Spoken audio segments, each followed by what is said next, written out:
안녕하세요. 친구가 많은 사람들과 소통할 수 있는 곳이라고 이것을 소개시켜 주었는데요. 제 이야기를 들려드린다는 게 조금 긴장되긴 하지만 한번 사연을 보내봅니다. 저는 이제 겨우 30을 넘었는데 다들 연령대가 어떻게 되실까요? 저와 또래이실지 아니면 저만한 가족이 있을지.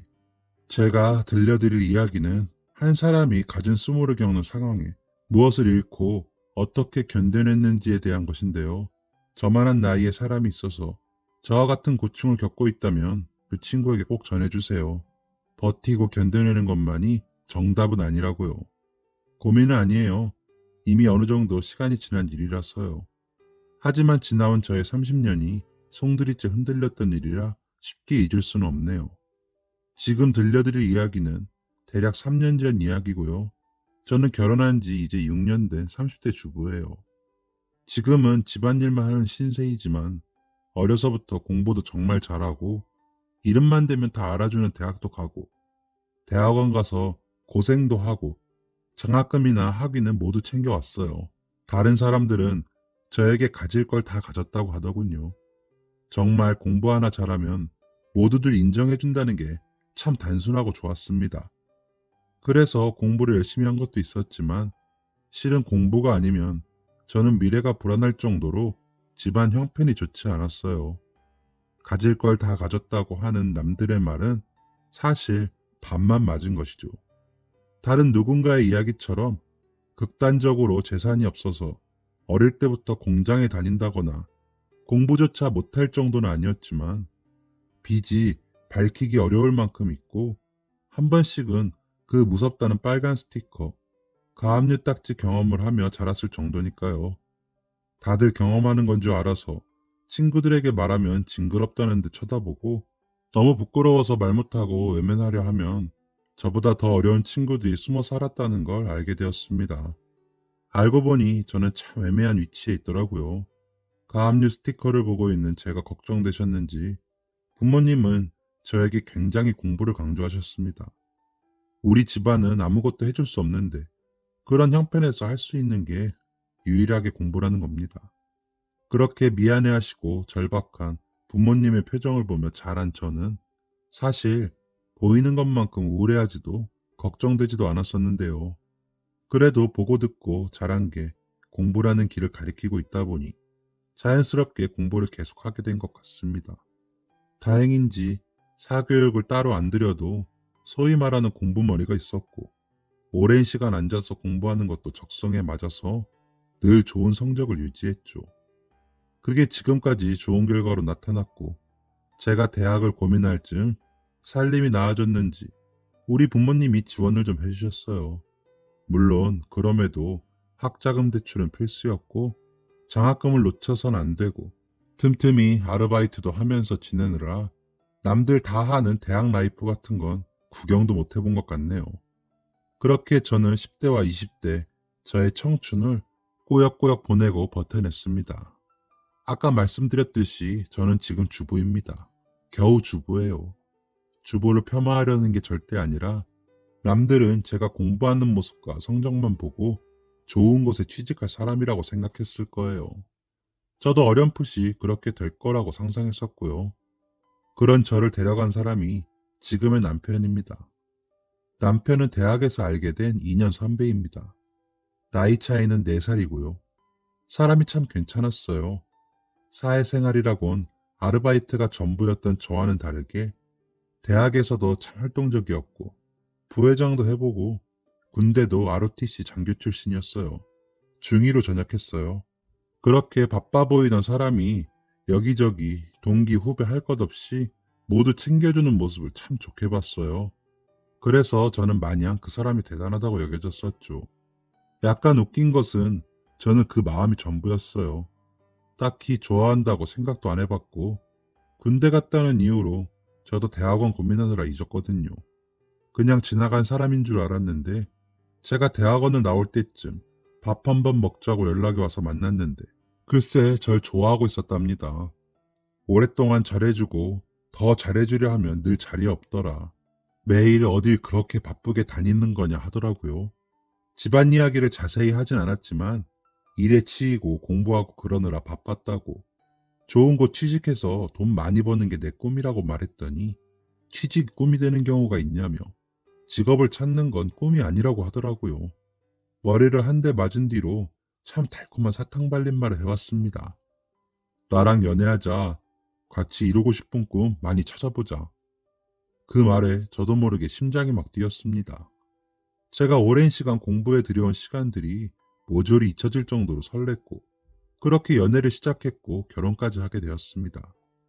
우리 부모님은 제가 취직하지 못하는 걸 걱정하셨습니다.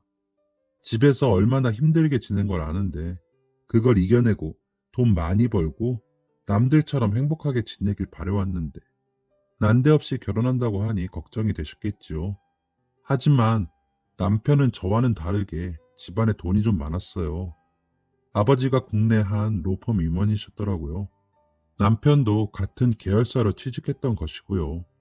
어떻게 이런 사람이 나를 좋아해 주는 건지. 드라마 보면 돈 많은 사람은 정략 결혼만을 하거나 돈 없는 사람을 하찮게 본다는데 꼭 그렇지만은 않은가 봐요. 아니면 드라마 속 주연들의 재산이 상상을 초월할 정도였거나. 어쨌든 그런 사람이 날 좋아해주고 결혼하자고 하고 그쪽 집안에서조차 반대하는 분위기는 없다고 하니 부모님도 결국 고개를 끄덕이시게 되었습니다. 그렇게 우린 결혼하게 되었습니다.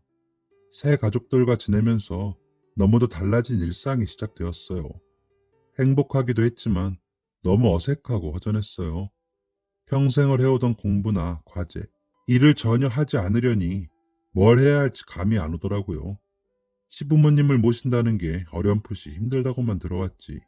정확히 뭘 해야 한다라고는 듣지 못해서 저는 처음에 참 고생을 많이 했었죠.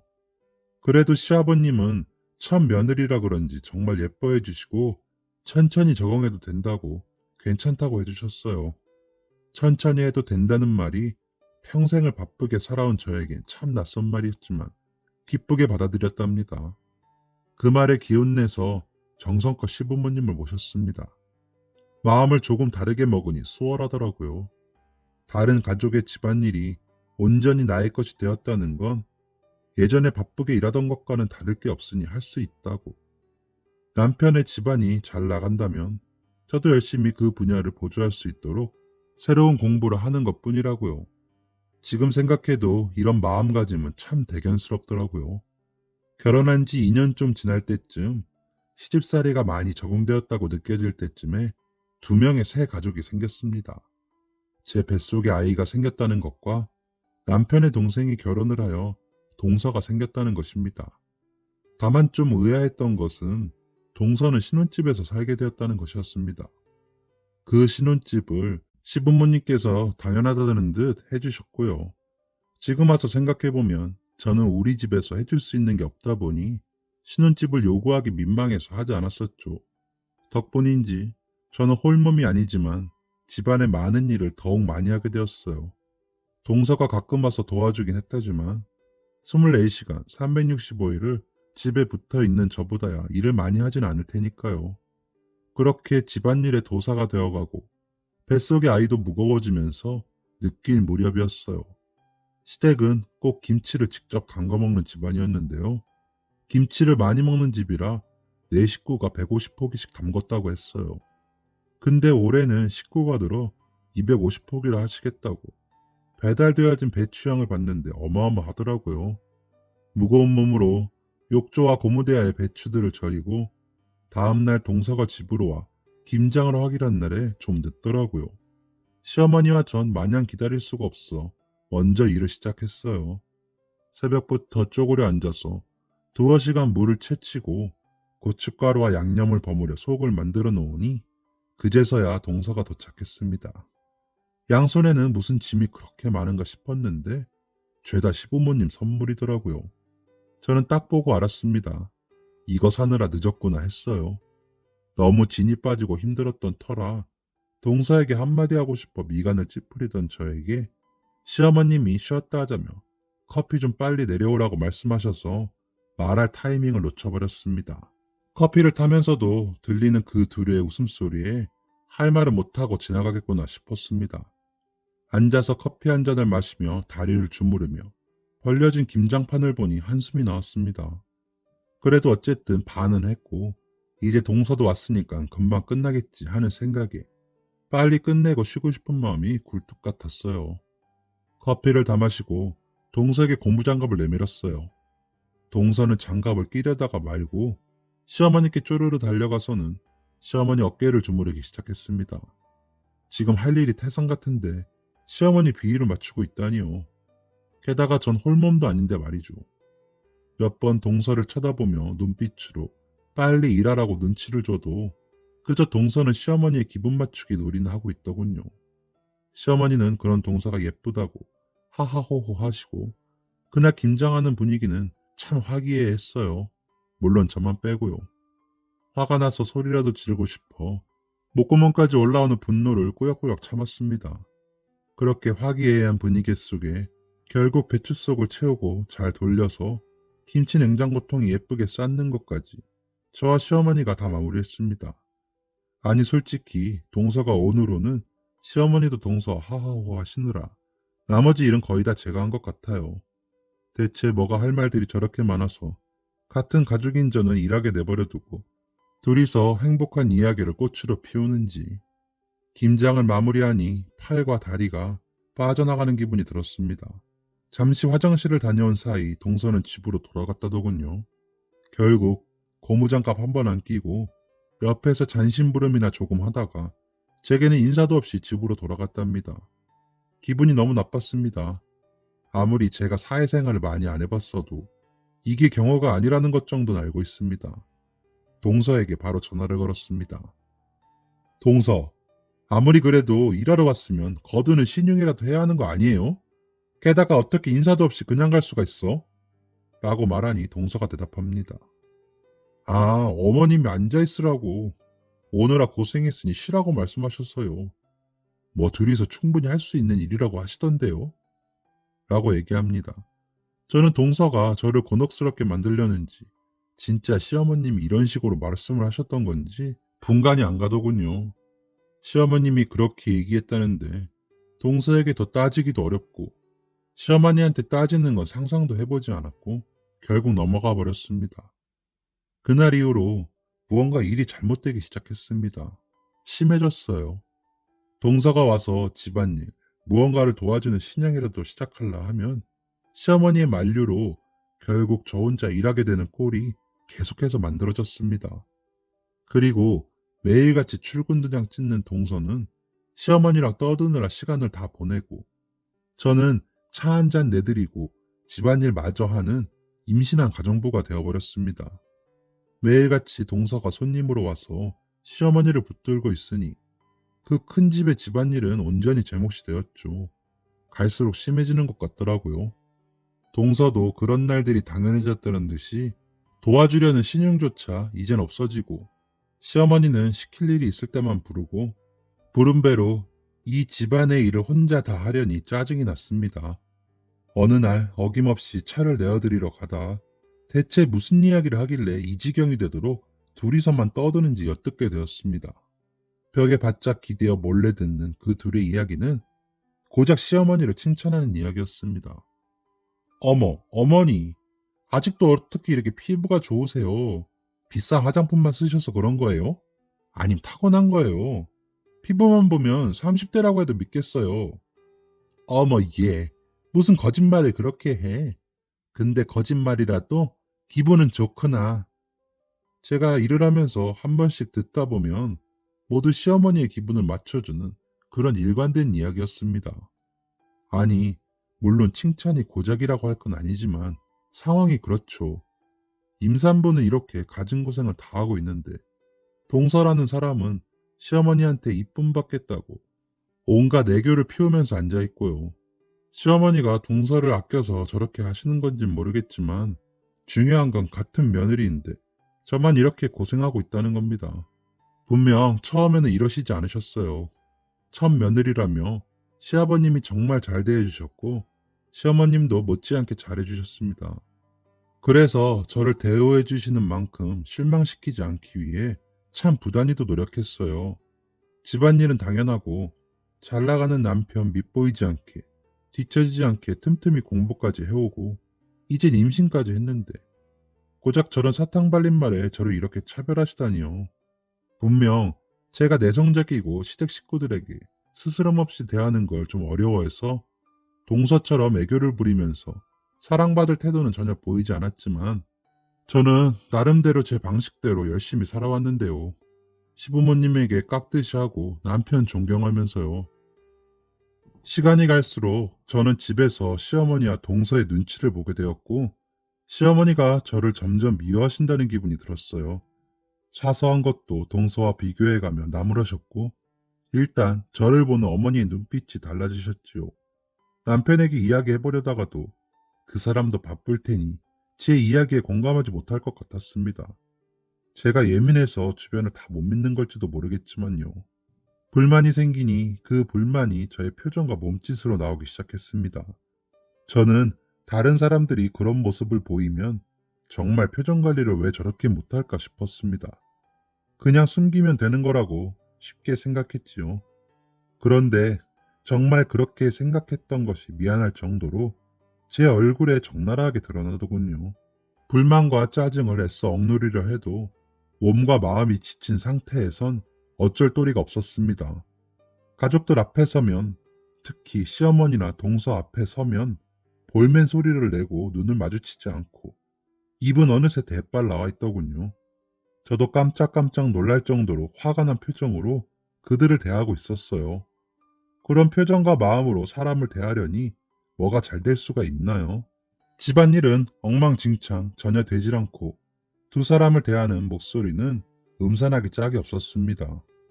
그 두 사람도 바보가 아닌 이상 제가 기분 나쁘게 대하고 있다는 것을 느끼고 있었겠죠. 처음엔 얘가 왜 이러나 싶었을 겁니다. 자기들이 뭘 잘못했나 싶다가도 동서와 시어머님에겐 서로가 있어서 제가 안중에도 없으니 제 기분을 풀어주거나 이해하려는 마음이 없었겠지요. 그래서 저 혼자 기분만 나빠지고 그런 저를 보는 두 사람도 기분이 나빠지고 누구 하나 중재하려는 사람 없이 스트레스만 점점 쌓여가는 악순환에 빠져버렸습니다. 그러면서 저와 저 두 사람 간에는 사소한 다툼이 생기기 시작했습니다. 일 좀 같이 도와주면 안 되냐 하면 지금껏 잘해와놓고 왜 이러냐는 식이었습니다. 제가 애써 참아온 날들이 그들에겐 잘해온 수준으로 보였다는 게 너무 억울했고 그걸 그들에게 옳게 얘기조차 못하고 있다는 게 너무 슬펐습니다. 이젠 정말 못 참겠다 싶었습니다. 저는 정말 오래도 참았고 화를 터뜨리지는 못할지언정 해결은 봐야 한다고 생각했습니다. 거실로 가보니 아무도 없고 화장실에서 동서가 누군가와 통화를 하고 있더군요. 가만히 문에 귀를 대니 들려오는 소리는 아니 진짜 너무 힘들어. 이거 완전 중노동이야. 나 바빠서 시간 없어. 지금 좀 못 보면 어때? 나중에 엄마도 우리 딸이 최고다 하게 될 거야. 이렇게 해야 어머니가 우리한테 뭐라도 더 해주시지. 지금 어머니 내 말이면 껌뻑 죽으신다니까. 그러니까 동서가 지금껏 시어머니에게 한 행동들은 다 목적이 있던 거였습니다. 그 사탕 발린 말에 시어머니는 그리 쉽게 넘어가서 저를 제쳐두고 둘째 며느리라고 그렇게 챙겼던 거지요. 저는 이 긴 고통의 이유가 이런 곳에서 시작되었다는 게 너무 황당하고 어이가 없었습니다. 그런 불만 있는 표정으로 집안을 돌아다니니 시어머니가 한 번쯤은 무슨 일이냐고 물어봤겠지요. 그런데 그런 말은 전혀 없이 되려 저에게 짜증을 내시곤 했었는데 이유가 있었네요. 두 사람에게 얘기를 꺼내도 이런 식으로는 풀리지 않을 거란 것을 알게 되었지요. 저는 우선 남편에게 얘기를 꺼냈지요. 조금이라도 내 이야기를 들어주길 바라면서요. 그런데 남편은 깜짝 놀라면서 걱정해 주더라고요. 전 남편이 집안일을 볼 겨를이 없어서 못 믿어서 혼자 앓고만 있었는데 이렇게 걱정해 줄 줄은 정말 몰랐습니다. 남편은 자기만 믿으라며 밖에 나가더니 한 10분 지나니 어머니가 방문을 왈칵 열며 미간을 잔뜩 찌푸리시고 저에게 이야기합니다. 자기는 동서를 예뻐해 준 거지 저를 차별한 적이 없으시다고 합니다. 제가 임신해서 예민한 거고 동서가 온 지 얼마 안 돼서 아무것도 모르는데 제가 이해해야 하지 않겠냐고 하십니다.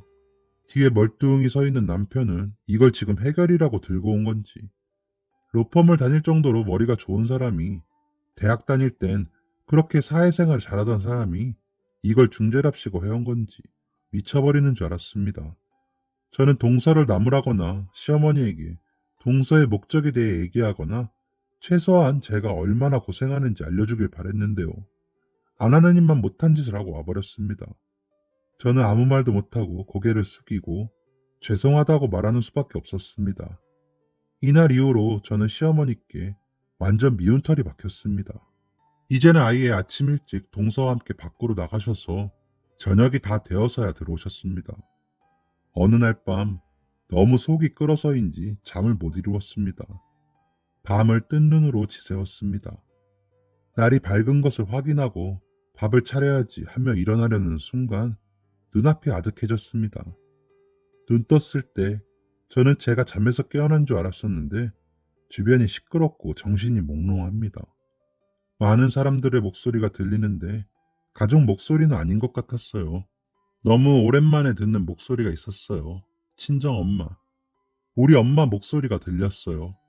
깜짝 놀라서 눈을 떠보니 하얀 천장과 가운을 입은 의사와 간호사들, 다급한 외침들이 정신 차리게 하더라고요. 엄마가 괜찮냐고 수도 없이 물어보더니 제가 쓰러졌었다고 병원에서 연락이 왔는데 그쪽 가족들은 제가 이 지경이 될 때까지 뭐하고 있었냐고 원망 섞인 목소리를 냈습니다. 그러게요. 그들은 뭐라고 있었을까요?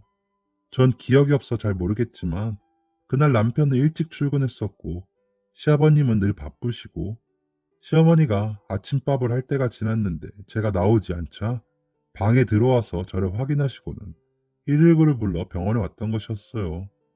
이야기를 듣고 있던 중에 배가 아파왔습니다. 그리고 낯선 기분이 들었습니다. 제 몸이 늘 느끼던 그 기분이 아니었어요. 무슨 일인지 엄마를 쳐다보고 있으니 엄마가 엄청 울기만 하셨어요.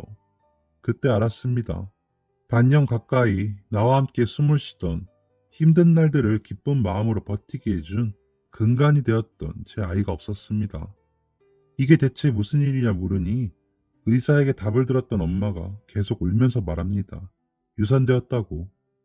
저는 울 힘도 없는 건지 머리가 멍해져 버린 건지 엄마가 대신 울어주어서인지 눈물조차 나지 않았습니다. 그냥 눈을 감고 지나간 날들을 돌아봤습니다. 내가 왜 이렇게 되었는지. 저는 오랜 시간 엄마에게 제 얘기를 꺼내다가 지쳐 잠이 들었습니다. 남편은 제가 잠들었을 때 헐레벌떡 왔다가 잠들어 있는 저를 보고 엉엉 울다가 엄마랑 좀 얘기하고는 회사로 돌아갔다더군요. 동서는 바쁘다는 이유로 오지도 않았습니다. 제가 이쪽 집안에서 이 정도밖에 되지 않았다는 걸 알게 되었죠. 다음 날쯤에는 허전한 제품에 눈물이 났고 그 다음 날쯤에는 원망할 대상이 떠올라 화가 났습니다. 며칠 후 태어나고 마주한 시댁가족들, 시어머니와 동서, 딱 제가 미워하던 두 사람만 있네요. 저는 그들을 만나면 무슨 말을 어떻게 해야 할지 참 많이도 고민했습니다. 이번에도 또 말 못하면 어떡하지? 내 편 없이 무슨 말을 해야 하지 싶었습니다. 제가 먼저 입을 열었습니다. 안녕하셨어요? 라고 운을 떼었습니다. 전 안녕하지 못했지만 많은 말을 하고 싶었습니다. 그런데 시어머니는 눈에 힘 좀 빼라. 그러니까 애를 잡았지. 라고 하더라고요. 제가 지금 무슨 말을 들은 거지? 머릿속에 준비했던 수천 가지 말들이 모두 얼어버렸습니다. 말문이 막힌다는 게 이런 건지 처음 알았습니다. 어머니, 애를 어쨌다고요? 라고 대묻자 시어머니는 둘째 좀 챙겨라. 너 아프다고. 애 혼자 일하느라 얼굴이 반쪽이 됐다. 하며 방에 들어가는 시어머니를 보고 벌겋게 상기된 얼굴에 동서가 말합니다. 형님, 어머니가 몸이 안 좋으셔서 그랬을 거예요. 형님은 괜찮으세요?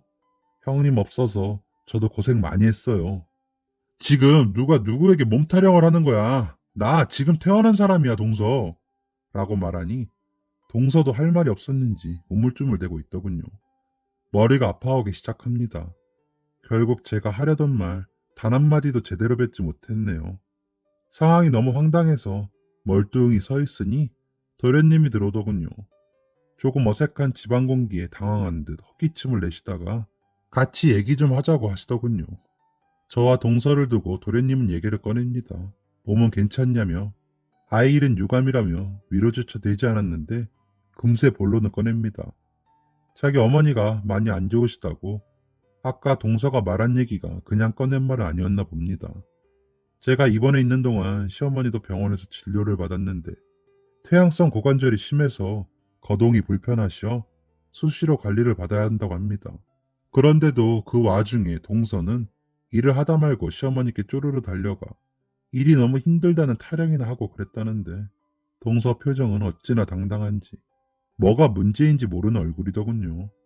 그래서 시어머니가 그렇게 저를 찾으셨구나. 저 일시키려고. 제가 없고 본인이 못한다면 동서를 시킬 일이지. 동서가 그동안 예쁜 짓 참 많이 했다고 그렇게 아끼셨구나. 동서가 무슨 생각을 하고 사는지도 모르시는구나 싶었습니다. 저는 더는 못 참겠어서 가족들 앞에서 며느리 파업을 선언했습니다. 저는 늘 고작 집안일이나 해왔고 동서가 어머니 극진히 모셨으니 앞으로도 어머니 병원 모시고 가고 다 해. 동서가 친엄마처럼 잘하잖아. 이참에 시댁으로 들어와서 진짜 엄마처럼 모시는 게 어때? 하니 동서가 깜짝 놀라며 손을 좌로 우로 팔랑거리며 형님, 제가 어떻게 혼자 다 해요. 저 지금도 너무 힘들어요. 힘들었다고? 부른 배로 혼자 집안일 다 하며 있을 때도 동서 어머니랑 커피나 마시고 쇼핑이나 다녔잖아. 그전에는 어머니가 조금이라도 거들어 주셨는데 동서가 어머니 차지해서 나 혼자 그동안 집안일 다 하느라 얼마나 힘들었는데. 뭐? 힘들다고? 언성을 높이자 시어머니가 절뚝거리시며 문을 열고 나오시더니 작은 애가 힘들다고 하는데 왜 자꾸 뭐라 하니? 네가 뭔데 얘한테 집으로 들어오라 말아야?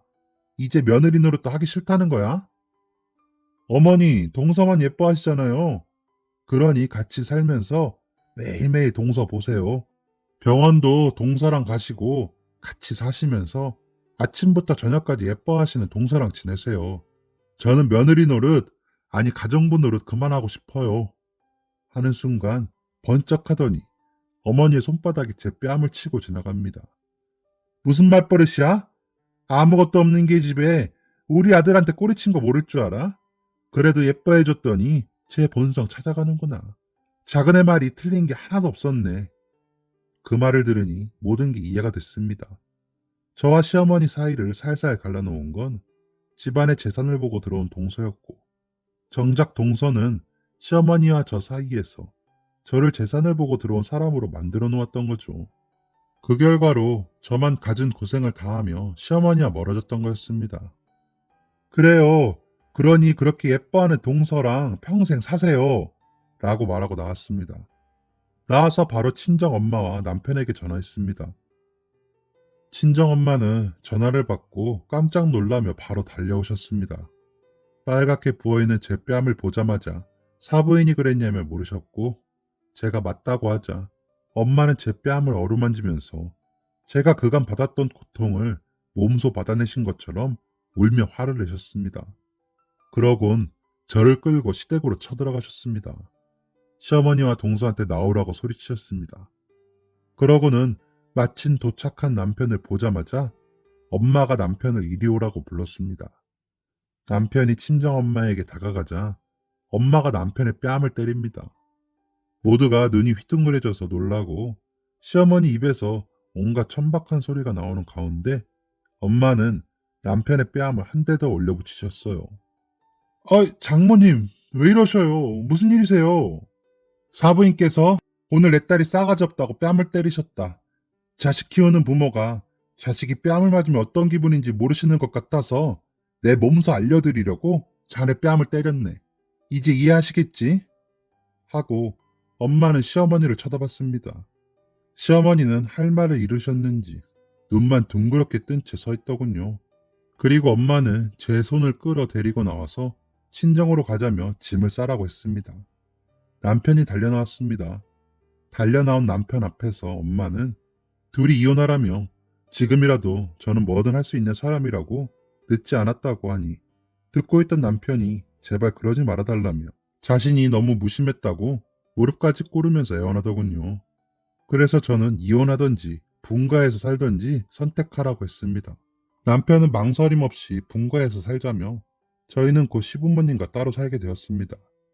남편은 가끔 시댁에 들리는 것 같았지만 그래도 시어머니가 아픈 걸 알아서 그 정도는 눈 감아주기로 했어요.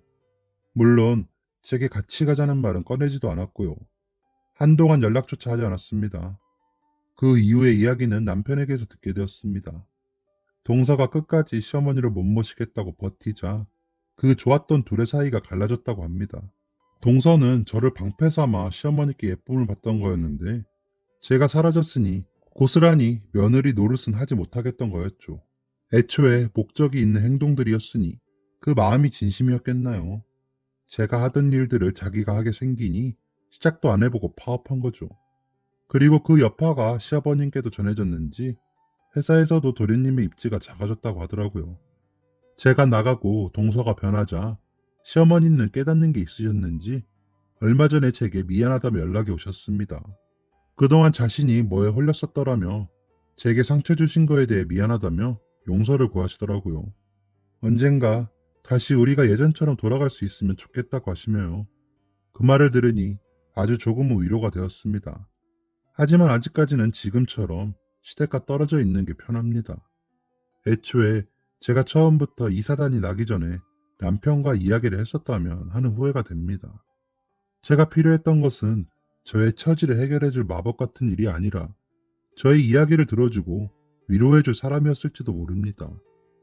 혼자서 끙끙 앓다가 일이 이 지경이 되었다고 생각하니 저 스스로도 변해야겠다는 생각이 들어요.